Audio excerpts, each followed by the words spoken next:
Hello बच्चों। आज का हमारा चैप्टर है chapter number 8, class 12, chapter number 8 electromagnetic waves. Electromagnetic waves बहुत छोटा चैप्टर, लेकिन बहुत अल्टीमेट कॉन्सेप्चुअल चैप्टर। कॉन्सेप्चुअल इसलिए बोल रहा हूँ मैं कि इसमें चैप्टर 1 भी यूज करने वाले हैं हम, इसमें हम चैप्टर 4 या 5 भी यूज करने वाले हैं हम लोग, चैप्टर 6 भी यूज करेंगे ईएमआई। फिर ये चैप्टर निकल के आएगा। यानी कि इलेक्ट्रिक फील्ड हम यूज करने वाले हैं, मैग्नेटिक फील्ड यूज करने वाले हैं, गॉस थ्योरम यूज करने वाले हैं, Gauss theorem for electric field, Gauss theorem for magnetic field, दोनों यूज होगा, प्लस फैराडे का लॉ यूज होगा, प्लस एम्पियर्स लॉ यूज होगा। तो छोटा चैप्टर, बट हर चैप्टर के कॉन्सेप्ट को यहाँ पर हम यूज करने वाले हैं। अब इस चैप्टर की शुरुआत कहाँ से होती है, देखना ध्यान से, सुनना ध्यान से मैं क्या बोल रहा हूँ। जो आपने पीछे पक्का पढ़ा होगा चैप्टर नंबर 4 में, चैप्टर नंबर 6 में पक्का पढ़ा होगा आपने। क्या बोलता हूँ, सुनना ध्यान से। आप ये जानते हो कि अगर किसी वायर के थ्रू कोई एक करंट फ्लो हो रहा है, then that flowing electric current produces the magnetic field B. ठीक, आपने ये सुना हुआ है। दूसरा आपने क्या सुना हुआ है, फर्स्ट थिंग ये होगी। दूसरा आपने क्या सुना हुआ है कि when ever amount of magnetic field will change, hence magnetic flux will change and EMF will be induced and electric potential will be induced। क्या आपने पढ़ा हुआ, E is equal to minus sign के साथ D five B by D T, five B indicating the magnetic flux. ठीक, तो this changing magnetic flux producing the electric field. Okay, you can write it E is equal to minus d by dt of phi b is equal to b into a। आप area को बाहर ले लो तो क्या निकलेगा, minus A D B by D T. ठीक, यहाँ पर ये फ्लक्स के टर्म्स में है और यहाँ पर ये मैग्नेटिक फील्ड के टर्म्स में है। That means what is the meaning of dB upon dt, rate of change of magnetic field, यानी कि changing magnetic field produces the electric field. तो ये आपने पढ़ा हुआ है, दोनों कॉन्सेप्ट आपने पढ़े हुए हैं पिछले चैप्टर में। ये था पहला कॉन्सेप्ट, ये था दूसरा कॉन्सेप्ट। ठीक, अब इलेक्ट्रोमैग्नेटिक वेव्स जो ये चैप्टर है, इसकी शुरुआत कहाँ से होती है, इसकी सोच कहाँ से आई। तो एक साइंटिस्ट थे, one of the brilliant scientist Maxwell. उन्होंने सोचा कि जिस तरीके से changing magnetic field can produces the electric field, ऐसा बताया फैराडे ने, और ये लॉ है, परफेक्ट है, सही है, कोई दिक्कत नहीं है। इसी तरीके से अगर हम इसका रिवर्स सोचे तो क्या पॉसिबल है। रिवर्स का मतलब क्या है, जो मैक्सवेल ने सोचा, मैक्सवेल ने क्या सोचा कि अगर इलेक्ट्रिक फ्लक्स का चेंज हो, इलेक्ट्रिक फ्लक्स, यहां मैग्नेटिक फ्लक्स है, इलेक्ट्रिक फ्लक्स का चेंज हो, तो क्या ये चेंजिंग इलेक्ट्रिक फ्लक्स या क्या ये changing electric field will produces the magnetic field, changing electric flux और changing electric field will produces the magnetic field। बहुत बड़ा क्वेश्चन मार्क था। ठीक, कि जिस तरीके से मैग्नेटिक फ्लक्स का चेंज या मैग्नेटिक फील्ड का चेंज इलेक्ट्रिक फील्ड प्रोड्यूस कर रहा है, उसी तरीके से इलेक्ट्रिक फ्लक्स का चेंज या इलेक्ट्रिक फील्ड का चेंज मैग्नेटिक फील्ड को प्रोड्यूस करेगा। And the answer was S. Maxwell ने पाया इसका आंसर कि हाँ भाई ऐसा हो सकता है, और उन्होंने करके दिखाया, जिसको भी हम आगे करने वाले हैं। ओके, अब इस चीज को समझाने के लिए मैक्सवेल ने क्या किया, इलेक्ट्रोमैग्नेटिक वेव किस तरीके से प्रोपागेट करती है, मैक्सवेल ने क्या किया। मैक्सवेल ने टोटल 4 इक्वेशन दिए। वो चारों इक्वेशन भी हम लोग देखेंगे, बट उस इक्वेशन में जो चौथा इक्वेशन था, उन्होंने कुछ मॉडिफाई किया। उन्होंने क्या मॉडिफाई मॉडिफाई किया, देखते हैं हम लोग। तो सबसे पहले हम लोग उसको समझने के लिए हम पढ़ते हैं Maxwell's displacement current. Maxwell's displacement current,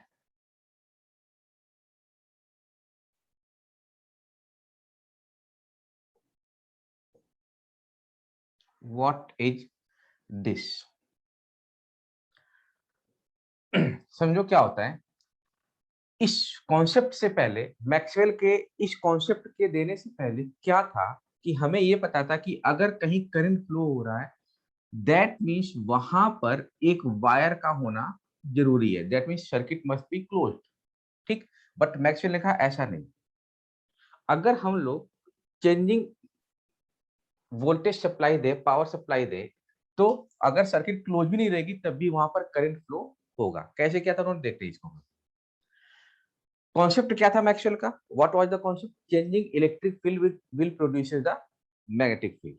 ये उन्होंने कॉन्सेप्ट दिया था। उसी कॉन्सेप्ट को समझाने के लिए उन्होंने क्या किया, एक सर्किट लिया और इस सर्किट में यहां पर लगाया कैपेसिटर, ये कैपेसिटर का प्लेट नंबर 1, ये कैपेसिटर का प्लेट नंबर 2, और यहां पर दिया उन्होंने एसी सप्लाई। ठीक, ये दिया उन्होंने एसी सप्लाई। अब एसी सप्लाई के साथ प्लस पॉइंट क्या है कि एसी सप्लाई टाइम के साथ कंटिन्यूअसली चेंज होती रहती, कभी पॉजिटिव कभी नेगेटिव, कभी पॉजिटिव कभी नेगेटिव। ठीक, तो अब आप सोचो how the electric field will change using this AC supply. कैसे हो सकता है ये, देखो एसी सप्लाई का, इसको हम लोग बोलते हैं कंप्लीट, ये one cycle, this is one cycle, और यहां से लेके यहां तक इसको हम लोग बोलते हैं पॉजिटिव हाफ, और यहां से यहां तक बोलते हैं इसको हम लोग नेगेटिव हाफ। तो पहले हम लोग लेके चलते जब ये पॉजिटिव हाफ में था, मतलब एसी सप्लाई हमारी पॉजिटिव हाफ में थी, तो कैसे होगा, ये कैपेसिटर की प्लेट है, कैपेसिटर की प्लेट पे चार्ज स्टोर होते हैं। ठीक, तो यहाँ मान लिया इस वाले प्लेट पर पॉजिटिव चार्ज आया और इस वाले प्लेट पर नेगेटिव चार्ज आया। ठीक, तो जब ये साइकिल यहां से यहां गई पॉजिटिव हाफ, तो प्लेट इस तरीके से, एक प्लेट पर पॉजिटिव और दूसरी प्लेट नेगेटिव। लेकिन जब जैसे ही साइकिल रिवर्स हुई, एसी सप्लाई की साइकिल रिवर्स हुई, यहाँ क्या होगा, यहाँ पॉजिटिव आ जाएगा और यहाँ पर नेगेटिव हो जाएगा। और ये फ्रिक्वेंटली होता रहेगा अपने आप, हमें कुछ भी करने की जरूरत नहीं, क्योंकि एसी का नेचर ही चेंज करते रहना अपने अपने आप को, पीरियोडिकली चेंज करती रहेगी और इसका टाइम पीरियड फिक्स होगा। तो होगा क्या, कभी इलेक्ट्रिक फील्ड इधर की तरफ है और कभी इलेक्ट्रिक फील्ड इधर की तरफ है, that means what, that electric field is continuously changing. Electric field changing का कॉन्सेप्ट आपको समझ में आ गया। ठीक, अब इस इलेक्ट्रिक फील्ड चेंज के बेस पे मैक्सवेल ने क्या समझाया कि जो एम्पियर्स एम्पियर्स का लॉ है, integration B dot D L is equal to mu naught I, B dot D L is equal to mu naught I. Ampere's के इस लॉ को मैक्सवेल ने कहा गलत नहीं है, ये बिल्कुल करेक्ट है, बट ये इनकम्प्लीट है। क्यों, क्योंकि यहाँ पर सिर्फ करंट, उस करंट की बात की गई है जो करंट फ्लो हो रहा है वायर के थ्रू, लेकिन जो करंट यहाँ पर फ्लो होगा due to the changing of electric field, उसकी बात नहीं करी गई। तो कैसे समझाया उन्होंने, देखते हैं इसको हम लोग।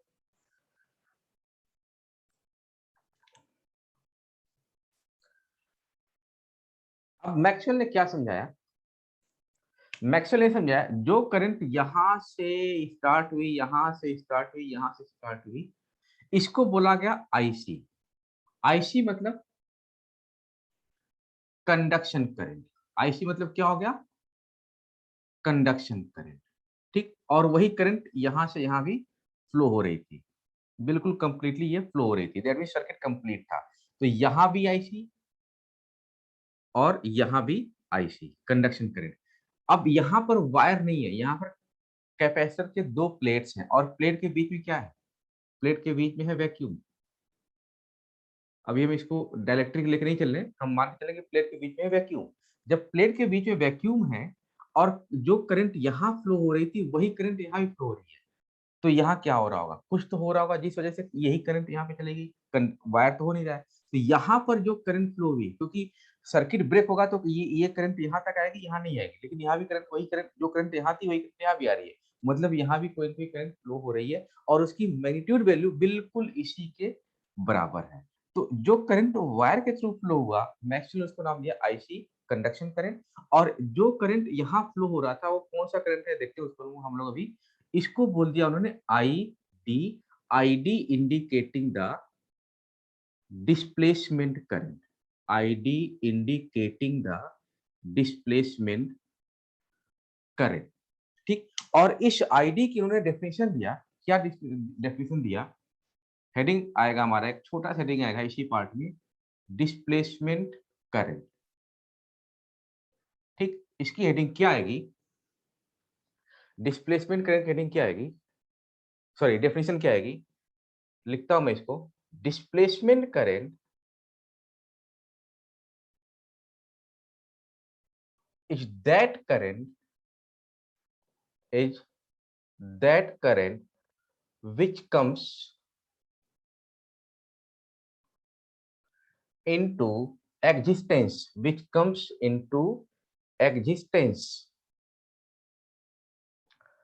in addition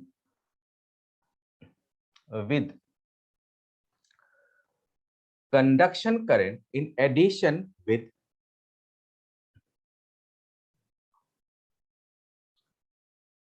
conduction current, whenever the electric field the electric field and hence electric flux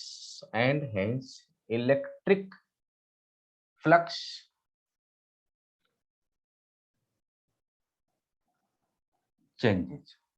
मतलब डिस्प्लेसमेंट करंट तभी आएगा जब इलेक्ट्रिक फील्ड या इलेक्ट्रिक फ्लक्स चेंज हो रहे होंगे। ठीक है, तो हमें यहाँ दिख रहा है कि इलेक्ट्रिक फील्ड चेंज हो रही है। एक बार इलेक्ट्रिक फील्ड डायरेक्शन इधर की तरफ है, from left to right and then from right to left. तो इलेक्ट्रिक फील्ड चेंज हो रहा है, इलेक्ट्रिक फील्ड चेंज हो रहा है, तो यहाँ पर जो करंट बन रही होगी वो डिस्प्लेसमेंट करंट होगी। लेकिन displacement current always comes in addition with the conduction current. अगर आप ये सोचो कि केवल अकेले डिस्प्लेसमेंट करंट पैदा हो, ऐसा नहीं हो सकता। कंडक्शन करंट होगी तो डिस्प्लेसमेंट करंट होगा। अब आपके मन में एक डाउट आ रहा होगा, दैट मीन्स अगर मैं यहाँ पर टोटल करंट मान लिया आई है, टोटल करंट मान लिया आई है, तो आई इज इक्वल टू क्या होगा, आई सी प्लस आई डी। ठीक, और अगर मैं आईसी की वैल्यू आई वन मान लूं, आईडी की वैल्यू भी आई वन मान लूं, दोनों की वैल्यू में अगर आई वन मान लूं, तो क्या हो जाएगा, total I is equal to I one plus I one, that is two I one. अगर आप ऐसा सोच रहे हो तो बिल्कुल गलत सोच रहे हैं, ऐसा नहीं होगा। क्यों? क्योंकि जब आईसी करंट फ्लो हो रही होगी उस टाइम पे आईडी जीरो होगा, उस टाइम पे आईडी जीरो होगा, और जब आईडी करंट अपने एग्जिस्टेंस में होगी उस टाइम पर आईसी जीरो होगा। That means you can write I is equal to zero plus ID, या you can write I is equal to IC plus zero, ये होगा। तो आई करंट हमेशा आई रहेगा, ऐसा नहीं कि टू प्लस टू ये फोर हो जाएगा, ऐसा कुछ नहीं होगा, ऐसा कुछ भी नहीं होने वाला है। एक टाइम पर एक ही करंट एग्जिस्ट करेगी, आइदर द कंडक्शन करंट और the displacement current, and displacement current definition हमारी ये होगी। अब उन्होंने डिस्प्लेसमेंट करंट को समझा दिया, उस डिस्प्लेसमेंट करंट को समझाने के बाद उन्होंने एम्पियर्स लॉ जो मैंने अभी लिखा था, उस एम्पियर्स लॉ को मॉडिफाई किया based on this displacement current. Okay, तो हमने डिस्प्लेसमेंट करंट देख लिया।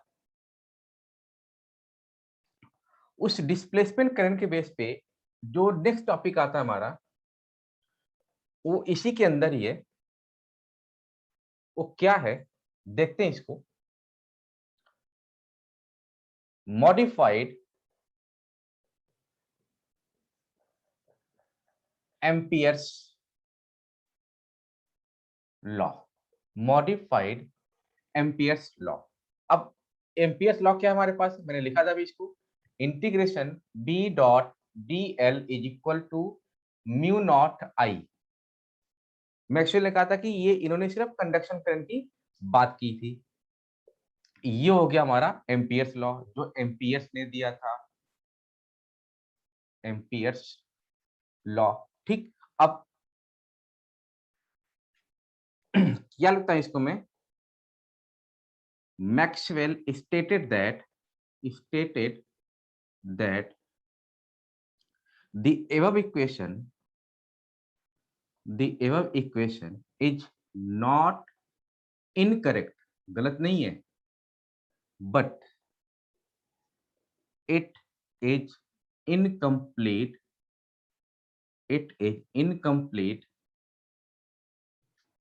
because in this equation displacement current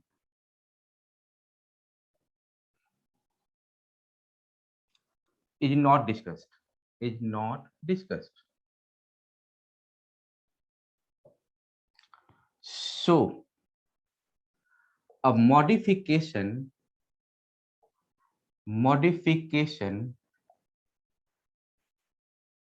can be done in the Ampere's law. Modification can be done in the Ampere's law. क्या modification है देखते हैं। ठीक, integration b dot D L, बिल्कुल इसी को कॉपी किया था उन्होंने, is equal to mu naught I C plus I D, because this total I is equal to conduction current plus displacement current. तो ये हमारा हो गया था मॉडिफाइड एम्पियर्स लॉ। ये हो गया हमारा मॉडिफाइड एम्पियर्स लॉ। ठीक, मॉडिफाइड एम्पियर्स लॉ। अब इस आईडी करंट की बात करते हैं कि भाई इस आईडी करंट की वैल्यू क्या है। अभी तक इसकी वैल्यू की बात नहीं करी गई, सिर्फ ये बताया गया कि इलेक्ट्रिक फील्ड के चेंज होने से ये करंट बन रही है और कंडक्शन करंट के एडिशन में आती है। ठीक, बट इसकी वैल्यू क्या होती है? तो हमने देखा कैपेसिटर प्लेट के थ्रू इलेक्ट्रिक फील्ड चेंज हो रहा था। ठीक, बात करते हैं हम लोग इसकी, फिर मैं आता हूं इस पे। आईडी की क्या वैल्यू होगी? देखो, ID is equal to phi E change हो रहा था कैपेसिटर प्लेट के थ्रू, फाई ई चेंज हो रहा था, मतलब इलेक्ट्रिक फ्लक्स चेंज हो रहा था, दैट इज फाई ई।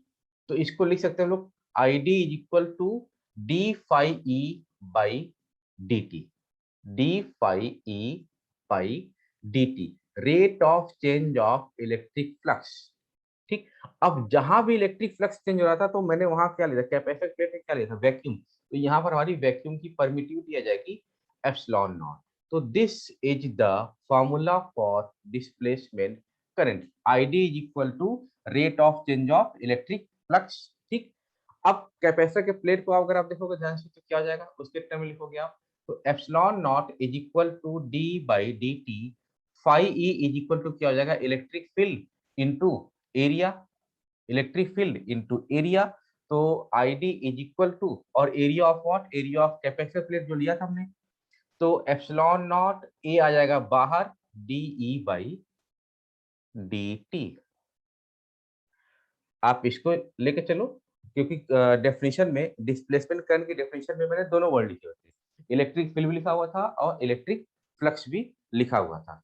ठीक, तो epsilon naught A D E by D T, that means electric field का चेंज एक करंट प्रोड्यूस कर रहा था जिसका नाम दे दिया गया हमने डिस्प्लेसमेंट करंट।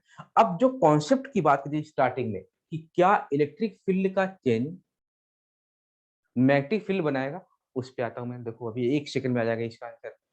अब इस आईडी की वैल्यू आप इसमें रखो, ये वाली रखो चाहे ये वाली रखो, दोनों ही सही है। तो अब हमारा क्या हो जाएगा, ये स्पेस इसीलिए छोड़ा था, तो आप भी जब लिखना नोट करो तो ये स्पेस छोड़ देना इसका। ठीक, integration b dot D L is equal to mu naught bracket में I C plus I D. चलो आईडी के लिए पहले मैं ये लिखता हूँ, epsilon naught D phi E by D T. अच्छा, अभी तक आप इलेक्ट्रिक फ्लक्स या मैग्नेटिक फ्लक्स जब भी आपने चैप्टर में अलग अलग पढ़ा था तो फ्लक्स को आपने फाई से डिनोट किया था, either that was electric flux और मैग्नेटिक फ्लक्स। लेकिन यहाँ पर आपको क्लियरली स्पेसिफाई करना पड़ेगा, either you are talking about electric flux या मैग्नेटिक फ्लक्स। तो phi E for electric flux, phi B for magnetic flux, बिल्कुल आपने माइंड में इस चीज के लिए क्लियर होना है। ठीक, तो ये आ गया, देखो एक इक्वेशन ये आ गया, या इसी को आप लिख सकते हो आगे। ठीक है, b dot D L is equal to mu naught bracket में I C plus epsilon naught A D E by D T. अब इस इक्वेशन नंबर 1 बोल दो इसको, इक्वेशन नंबर 2 बोल दो इसको, दोनों ही इक्वेशन हमारे मॉडिफाइड एम्पियर्स लॉ है। ठीक, जब भी बोला जाएगा तो आप चाहे इसको लिखो चाहे इसको, दोनों सही है। अब मैं आपको ये दिखाने की कोशिश कर रहा हूँ कि इलेक्ट्रिक फील्ड का चेंज, इलेक्ट्रिक फील्ड का चेंज क्या प्रोड्यूस कर रहा है? Magnetic field. इलेक्ट्रिक फील्ड का चेंज क्या प्रोड्यूस कर रहा है? मैग्नेटिक फील्ड, जो कि मैक्सवेल ने सोचा था। फैराडे ने दिया था मैग्नेटिक फील्ड का चेंज इलेक्ट्रिक फील्ड प्रोड्यूस करता है। मैक्सवेल ने सोचा इलेक्ट्रिक फील्ड का चेंज मैग्नेटिक फील्ड देगा। ये अगर आपको समझ में आ गया, इस चैप्टर में फिर बहुत इंजॉय करोगे आप इस चैप्टर में, बहुत मजा आएगा आपको इस चैप्टर में। ठीक, तो ये हो गया हमारा displacement current and based on that displacement current modified Ampere's law. अब चूंकि इलेक्ट्रोमैग्नेटिक वेव में क्या बात हो रही है? इलेक्ट्रिक फील्ड की, मैग्नेटिक फील्ड की। तो मैक्सवेल ने based on the electric field, based on the magnetic field, चार इक्वेशन दिए थे। वही चारों इक्वेशन आपको मैं समझाने वाला हूँ। यही चारों इक्वेशन के बारे में एग्जाम में पूछता है। तो उस चारों इक्वेशन पे आते हैं हम लोग। आप इसको नोट करिए।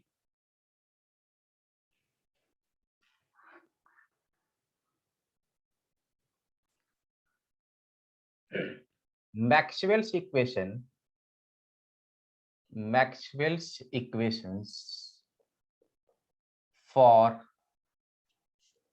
Electromagnetic wave, Maxwell's equation for electromagnetic wave. ठीक, अब क्या बोला मैंने? मैक्सवेल ने चार इक्वेशन दिए थे, तो चार इक्वेशन को हम लोग एक एक कर पढ़ेंगे। आपने चार इक्वेशन पढ़ा हुआ है, तीन तो पढ़ा हुआ है, चौथा मैंने आपको अभी बताया था मॉडिफाइड एम्पियर्स लॉ, हालांकि आपने एम्पियर्स लॉ पढ़ा हुआ था। ठीक, तो जो सबसे पहला उन्होंने लॉ दिया था मैक्सवेल ने, लॉ नहीं equation, Gauss theorem for electrostatic, Gauss theorem for electrostatic. Okay, इसको हम लोग ऐसे ना लिख के ऐसे लिखते हैं,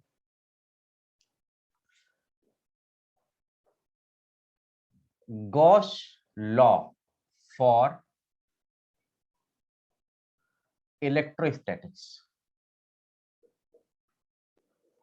ठीक, थ्योरम मैंने इसलिए बोला क्योंकि इसका प्रूफ किया था हम लोगों ने, बट मैक्सवेल ने इसको लॉ की तरह ट्रीट किया था, गॉस लॉ फॉर इलेक्ट्रोस्टैटिक। अब ये सबको याद है, सबको पता है क्या है, ये सबने पढ़ा हुआ था। क्या था ये? Close integration of E dot D S is equal to Q upon epsilon naught. यानी जो इलेक्ट्रिक फील्ड है वो किसी नए लॉ को फॉलो नहीं करके जो गॉस ने लॉ दिया था उसी को फॉलो करती है। सेकंड क्या दिया था उन्होंने? गॉस लॉ फॉर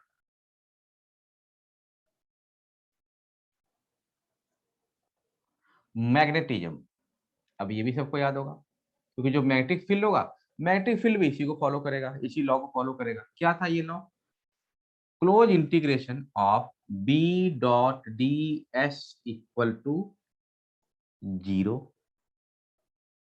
ठीक, थर्ड इक्वेशन क्या दिया उन्होंने? Faraday's law of, Faraday's law of electromagnetic induction, Faraday's law of electromagnetic induction. इसमें क्या था? E dot D L close integration, हालांकि फैराडे ने ई की बात करी थी, यहाँ पर E dot DL. E dot DL क्या कर रहा है रिप्रेजेंट? ई डॉट डीएल क्या कर रहा है represent? Electric field setup in closed circuit, in closed circuit. ठीक, E dot DL, that is E dot DL is equal to, क्या आएगा यहाँ पे हमारा? माइनस साइन के साथ D five B by D T is equal to, minus sign के साथ ए, फाइव बी लिख देंगे हम लोग, बी इंटू ए, ये आ जाएगा बाहर, A into D B upon dt। ठीक, तो इसको हमने ये नोट कर लिया। अब ये क्या दिखा रहा है, थोड़ा ऊपर नीचे हो गया, a into dv upon dt। अब ये क्या दिखा रहा है, मैग्नेटिक फील्ड का change produces the electric field. ठीक, चौथे की बात करते हैं जो हमने अभी पढ़ा है, fourth, modified Ampere's law. modified Ampere's law. What is this? B dot dl is equal to mu naught bracket में IC प्लस ID। ID क्या है हमारा, epsilon naught D phi E upon dt, या आप इसी को लिख सकते हो और B dot dl is equal to mu naught bracket में IC plus epsilon naught A DE upon dt। ठीक, मैग्नेटिक फील्ड का change produces electric field, electric field का change, this is the electric field, electric field का change produces magnetic field. यही main concept दिया था Maxwell ने। तो ये चार इक्वेशन आपको याद रखना है और चार इक्वेशन को बहुत अच्छे से आपको फील भी करना कि भाई चार इक्वेशन में बताना क्या चाह रही है, इसका फिजिकल सिग्निफिकेंस क्या हो रहा होगा। ठीक है, तो ये आप इसको नोट करो। अब हमने इन चारों क्वेश्चन के बारे में पढ़ लिया, ये चारों क्वेश्चन आपको सीबीएसई बोर्ड एग्जाम लेवल के लिए याद रखना। नेक्स्ट टॉपिक होगा जो मैं आपको बताऊंगा नेक्स्ट वीडियो में, क्या टॉपिक है, Maxwell's prediction of Maxwell's prediction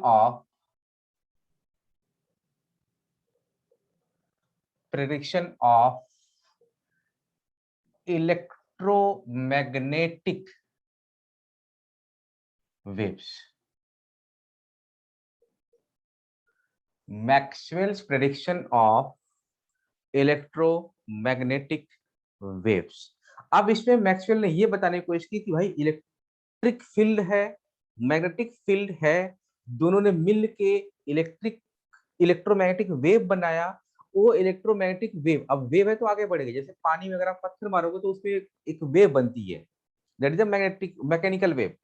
ठीक है, वो मैकेनिकल वेव ट्रेवल करती है, आगे चलती है, आगे बढ़ती रहती है।